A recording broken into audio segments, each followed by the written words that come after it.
welcome. In front of me is a Google Pixel 7a, and today I'll show you how you can hard reset this phone through recovery mode. Doing so will also allow you to get rid of a screen lock if you have one set on a device that you just don't know. Now, unfortunately, if you're also logged into a Google account, which probably almost everyone will be, this will lock the device, in a FRP lock, as it's called.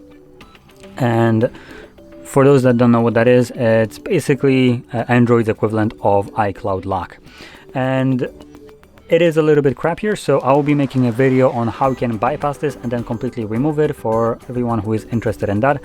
And obviously for specifically the people that don't know either their screen lock nor their Google account. So this will kind of get rid of it.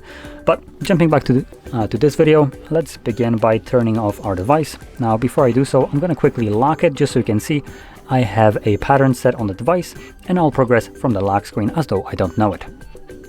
So number one, we're going to hold power key and volume up, which will bring up our boot options, and here you're just going to select turn off or power off. Once the device is off, you want to hold power and volume down at the same time.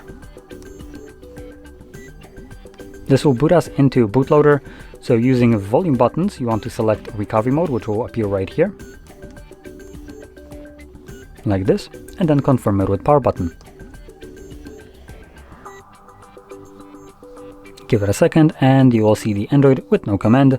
So to get past this, hold power button and press volume up once, which will redirect us to the recovery mode.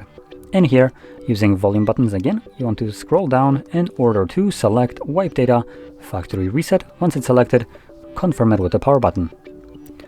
Then select factory data reset and confirm it. It's going to give you formatting data and then data wipe complete, at which point reboot system now will be selected by default. So press power button once again. This will initiate a reboot and continue the reset of the device in the background. Now, it will take it just a little bit longer to boot back up than you might be used to. That is because it is continuing the reset in the background, but once it's finished, you will be presented with Android setup screen.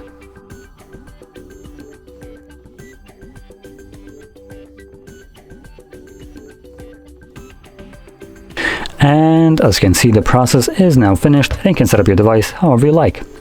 So, if you found this very helpful, don't forget to hit like, subscribe, and thanks for watching.